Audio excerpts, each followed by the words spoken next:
Tu manges combien de fois de la viande par semaine? Ben, tous les jours. Tous les jours? Ouais. 4 fois à peu près. 3 fois. 3 fois? 3 fois par semaine, oui. Je n'en consomme pas, D'accord. parce que je suis crudivore.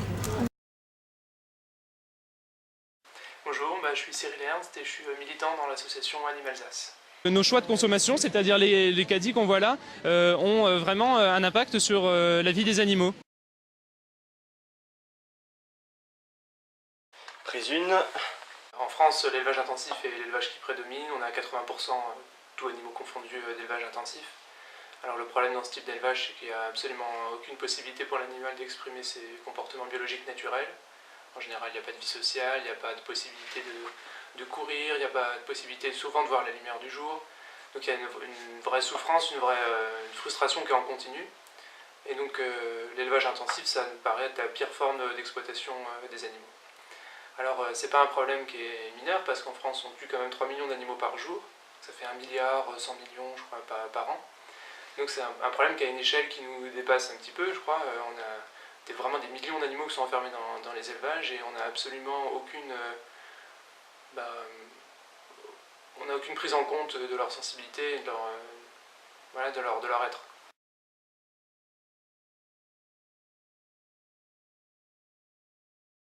Il y a énormément de maladies dites de civilisation qui sont liées au fait de consommer de la viande. Il y a l'obésité, le diabète de type 2, il y a énormément de cancers qui sont prouvés être liés à la consommation de viande, notamment la viande rouge. Et tous ces problèmes, on pourrait les éviter donc en réduisant drastiquement notre consommation de viande, sachant qu'en France, on est parmi les champions du monde, si on veut, à 80 kg par an à peu près. Donc on est dans des chiffres qui sont démentiels par rapport à ce qu'on consommait il y a encore 50 ans. Je me suis renseignée auprès d'Irène Grosjean, qui est une naturopathe, qui a beaucoup milité là-dessus et qui a beaucoup soigné de personnes qui, après avoir consommé tout le temps de la viande, en fait, ont développé pas mal de maladies. Et donc c'est en réintroduisant une alimentation vivante qu'elle les a aidés à retrouver une hygiène de vie, la santé, l'énergie. Ah oui, parce que le problème dans l'élevage terrestre, là, pour le coup, c'est que énormément d'animaux sont nourris aux antibiotiques parce que ça les fait grandir plus vite, et puis parce que l'élevage c'est un incubateur à bactéries, donc on balance un max d'antibiotiques. Ça se retrouve dans la nourriture, ça c'est certain. Est-ce que vous, par exemple, vous mangiez les porcs que vous produisiez? Non. Vous mangiez pas les porcs que vous produisiez? Je ne mangeais pas les cochons que je produisais. Et pourquoi? On sait ce qu'on produit, donc on n'a pas forcément envie de manger ce qu'on produit toujours, quoi.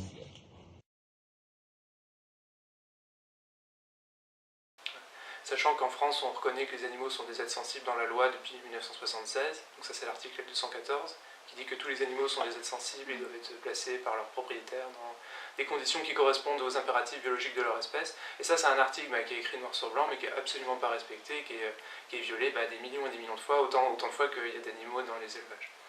Alors, aujourd'hui, l'élevage intensif ne considère plus du tout les animaux comme des individus, alors que auparavant, donc je pense avant les années 60, avant qu'on industrialise, les éleveurs étaient de vrais éleveurs, avaient un rapport individualisé avec les animaux, considéraient les animaux non pas comme des personnes, mais comme des êtres vivants déjà.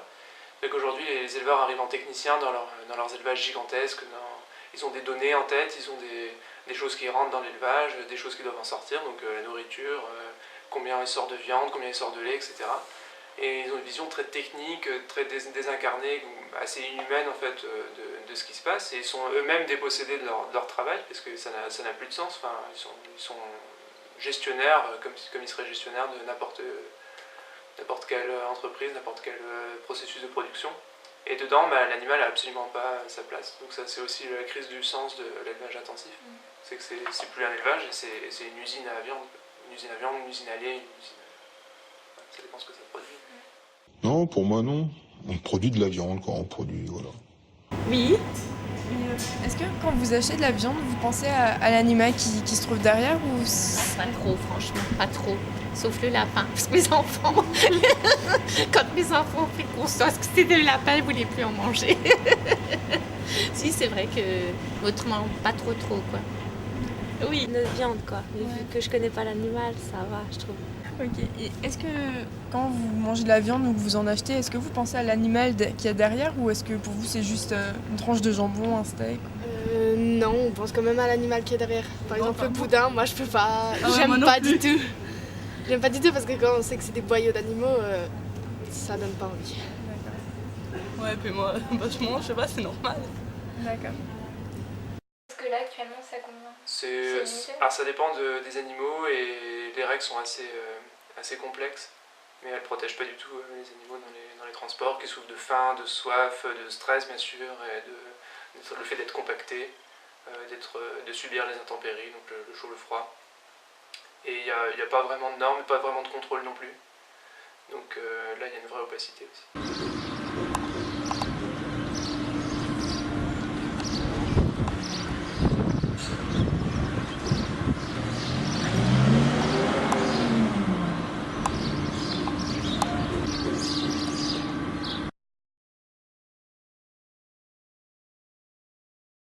Alors dans les abattoirs, ouais, là aussi, hein,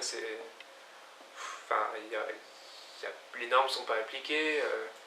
Ce qui se passe, c'est quand même très grave. Hein. Il y a beaucoup d'animaux qui ne sont pas correctement étourdis, qui se réveillent après l'étourdissement et qui donc sont saignés à peu près conscients.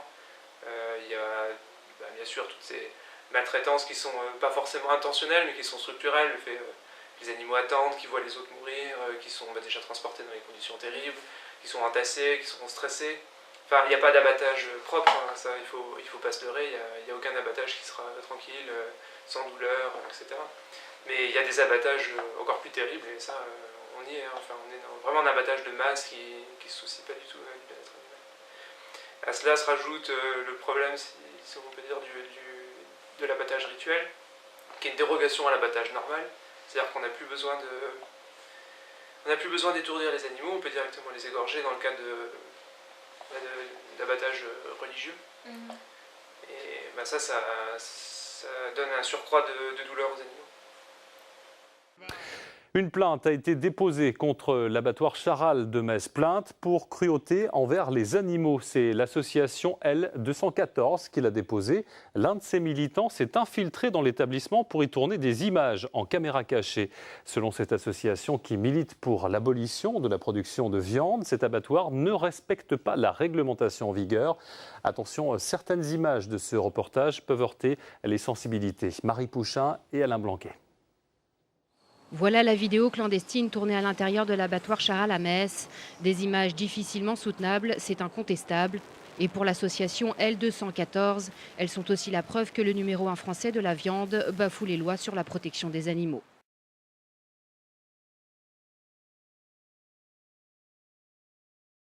Alors la viande pose un autre problème, c'est que ça détourne énormément de ressources agricoles à l'échelle mondiale. On prend c'est 35% des céréales mondiaux qui sont à destination de l'élevage. Or, on vient de le voir, l'élevage c'est notamment à profit des pays riches. Donc en fait, on détourne énormément de ressources agricoles qui pourraient directement nourrir les humains pour nourrir des animaux, pour faire de la viande pour les riches. Quoi. Et c'est aussi simple que ça, c'est aussi bête, méchant. On utilise 2 fois plus de place, quoi. Oui, voilà, ouais. Ça monopolise 70% des terres arables à l'échelle du globe. Et c'est tout à fait hallucinant. 70% des terres arables, ça c'est dans le rapport de l'ONU. Et quand on parle d'indépendance alimentaire pour les pays du tiers-monde, la première chose à faire, c'est que les pays du Nord arrêtent de consommer de la viande parce que la majorité de la déforestation, c'est pour faire du soja, pour nourrir nos animaux. Donc on a une politique tout à fait hypocrite en disant qu'on veut développer les pays du tiers-monde tout en continuant à consommer de la façon dont on consomme.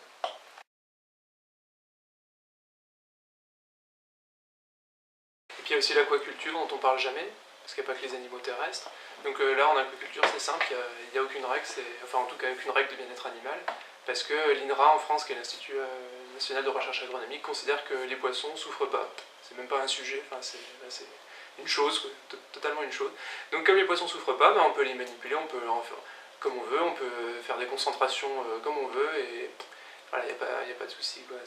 C'est l'absence de normes et de considérations totales. Et alors du point de vue écologique, l'aquaculture c'est là aussi une belle impasse, parce que pour nourrir les poissons d'élevage, on a besoin d'en pêcher encore plus dans la mer, parce que les poissons qu'on consomme dans l'aquaculture, c'est des poissons carnivores. Donc on chasse énormément, enfin on pêche énormément de poissons dans la mer pour nourrir des poissons en aquaculture.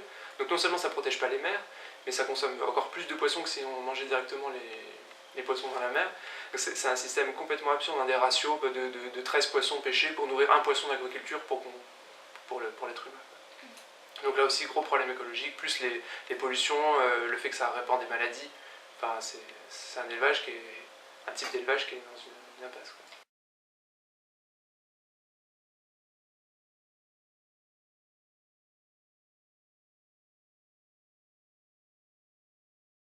Alors, ce qu'on peut faire déjà, c'est réduire drastiquement la consommation de viande, donc ça c'est quelque chose qui est facile. Est-ce que vous seriez prête à plus manger de viande ou à diminuer votre consommation? Oui, j'essaye déjà de faire des repas sans viande, avec des légumes. On essaye. Est-ce que tu serais prête à diminuer ta consommation de viande ou à arrêter d'en manger? Peut-être pas arrêter d'en manger, mais peut-être en diminuer, ouais. D'accord. Est-ce que vous seriez prête à manger moins de viande ou à plus en manger du tout? À en manger moins, ouais. Parce que moi je suis pas trop viande, donc en manger moins, ouais. Ouais, moi aussi. Mais par contre, plus en manger, c'est pas possible. Ouais, que de la salade et tout le temps. C'est pas possible de plus en manger. C'est pas facile par rapport à certaines personnes. Non, pas forcément facile pour tout le monde, mais je pense que les pouvoirs publics ont aussi leur rôle à jouer. Par exemple, dans les cantines, on peut favoriser les jours végétariens, les options végétariennes continuent aussi, pour éduquer les gens à d'autres saveurs, d'autres types d'alimentation. Et tu penses quoi des végétariens?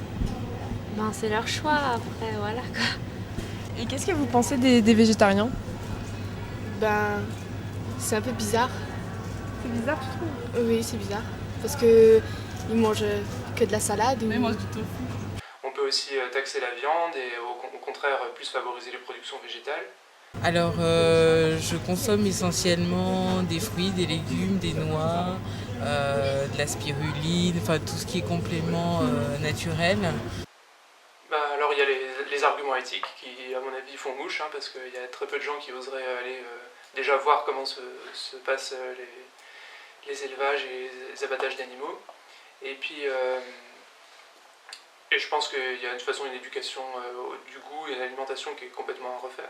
Évidemment, je ne mange pas d'animaux, parce que les animaux, une fois qu'ils sont tués, ça équivaut à des cadavres, quoi. Désolée de le dire comme ça, mais et donc du coup, oui, je consomme du vivant, de l'alimentation vivante. D'accord. Ce qu'on pourrait aussi faire, c'est limiter le temps de transport des animaux. Actuellement, il y a une pétition européenne pour que le temps soit limité à 8 heures, c'est quand même pas le bout du monde.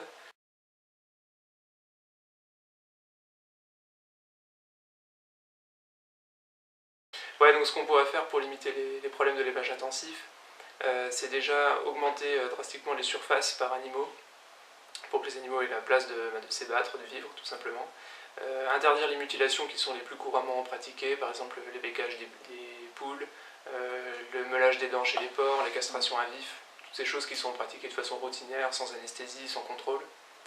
Il faudra aussi donner des vrais moyens aux services vétérinaires. Le cahier des charges du bio quand même améliore les conditions de vie des animaux. Alors c'est pas parfait, par exemple pour les poules pondeuses elles ont beaucoup plus de place, donc ça c'est certain. Elles ont accès à l'extérieur.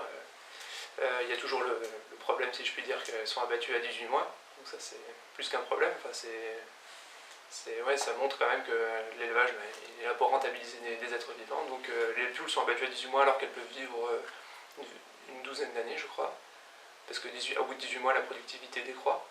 Donc là on voit bien qu'on est toujours dans une logique rentable. Il y a toujours de l'ébécage au laser, donc le fait de couper les pointes du bec pour que les poules ne s'agressent pas, parce que même dans le bio on est quand même dans des élevages qui ont une certaine taille, je crois que ça va jusqu'à 25 000 poules. Et puis bien sûr les poussins mâles qui à la naissance sont broyés parce qu'ils ne vont pas produire d'œufs. Les mâles ça pompe pas d'œufs jusqu'à preuve du contraire. Donc là on a des millions aussi d'animaux qui partent au broyage, y compris dans le bio. Donc le bio c'est mieux quand l'animal vit, dans sa brève vie, c'est moins pire on va dire, mais il y a toujours les problèmes fondamentaux de l'élevage. Et vous pensez quoi du bio? C'est un petit peu cher. C'est cher. Moi j'aime pas, je sais pas. Je trouve pas ça bon. Non. Ouais. Je sais pas, c'est bio. Ok, d'accord. Et tu penses quoi du bio en fait? Ben c'est bien parce qu'il n'y a pas de trucs chimiques, c'est naturel quoi. Alors ouais, c'est cool. Le bio évidemment c'est la cerise sur le gâteau, mais si on arrive déjà à redévelopper une dynamique d'agriculture locale, hein, du producteur au consommateur, en connaissant parfaitement la chaîne, de l'élevage jusqu'à l'abattage, c'est déjà pas mal. Qu'est-ce que vous pensez du bio? Ben, je pense que c'est très bien, mais le prix est bio aussi, quoi. Si le prix, c'est le prix en fait qui est... Tout ce qui est bio est plus cher en fait. Hein. Et est-ce que c'est vraiment bio? Je pense que la viande, oui, mais certaines choses qui poussent à l'extérieur, ça ne peut pas être bio. C'est pas possible. Complètement bio.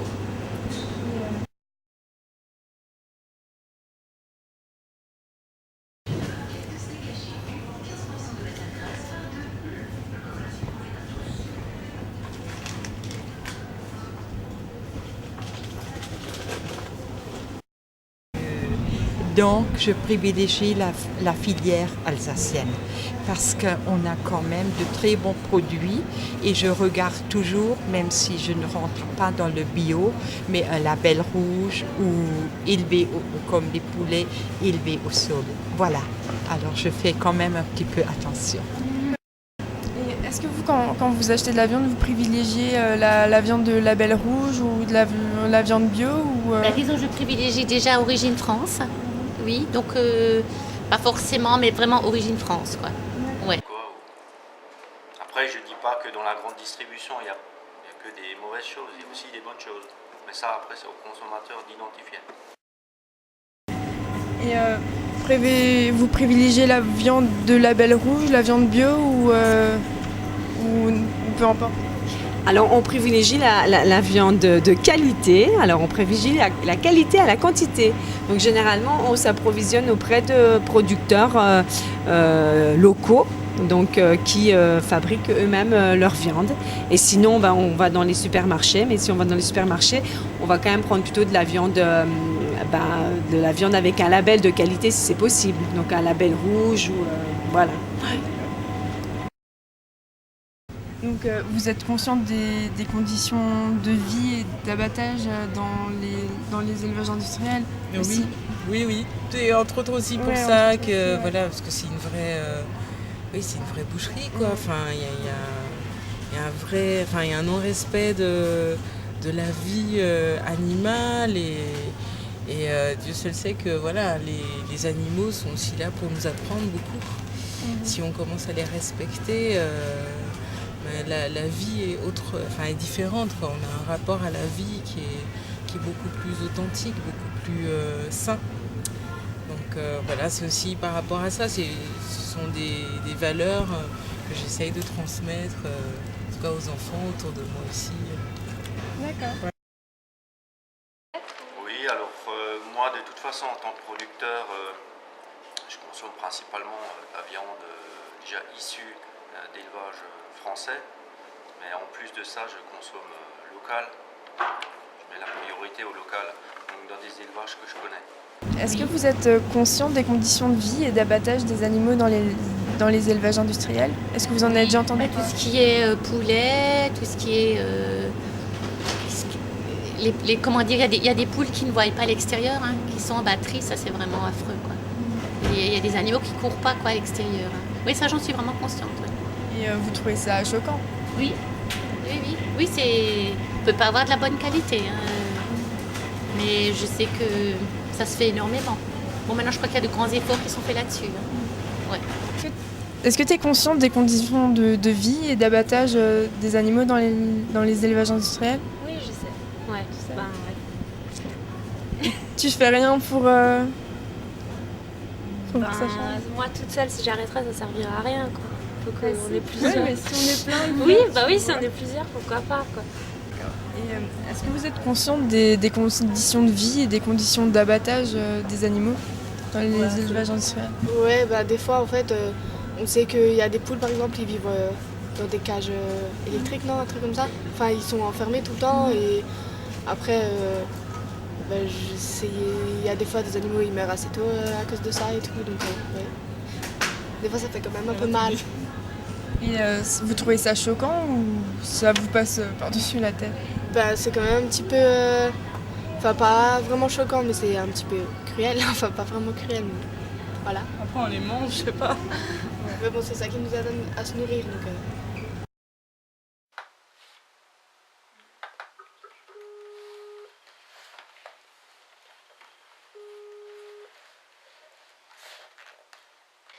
Après quelques problèmes techniques plutôt fâcheux, nous avons enfin pu communiquer avec 2 militantes de la PMAF. Cette association, créée en 1994, milite en faveur d'une meilleure prise en compte du bien-être animal à tous les stades de la vie. Léa et Cécile ont mis en avant que le comportement du consommateur a un impact important sur le bien-être animal.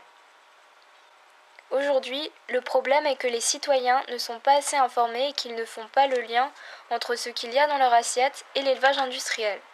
C'est justement pour cela que l'association PMAF multiplie les interventions auprès des écoles, des professionnels et des citoyens. Alors c'est une association qui a été créée en 2009 et qui est une association locale qui milite pour sensibiliser les gens aux conditions de vie des animaux dans les élevages, les abattoirs, dans les cirques, les zoos, et qui a aussi fait la promotion du régime végétarien. Alors nous, on fait des actions assez visuelles pour essayer de marquer le public et après de lui délivrer une information via des tracts, donc un militantisme tout à fait standard. Et notre but, c'est d'informer les gens et de leur faire ouvrir les yeux sur les réalités de l'élevage en particulier. On pense que les animaux sont des êtres sensibles, comme ils ont un système nerveux, en tout cas pour la plupart, en tout cas ceux qu'on mange. On estime que leur souffrance compte autant que celle d'autres êtres sensibles comme les humains. Du coup, la conclusion qu'on en tire, c'est qu'à minima, il ne faut pas les faire souffrir et puis qu'il ne faut pas qu'il faut pas les manger.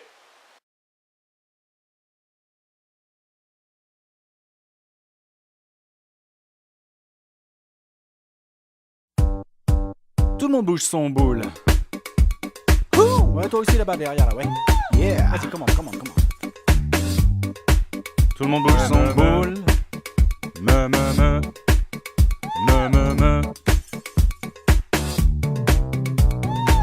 Paraît que t'as besoin de moi pour un projet sympa, un truc agricole qui pourrait faire école, où je pourrais gambader et surtout bien manger, voire même me faire masser comme le bœuf de Kobe.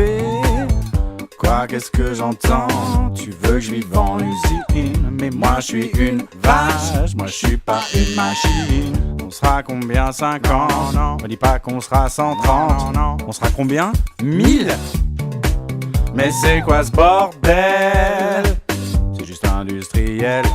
Tu veux méthaniser et donc me faire chier. Mais t'es un fêlé. Ton électricité, tu peux te la fabriquer avec tes propres pères. Je crois que je vais me vénère si tu crois que je vais me taire.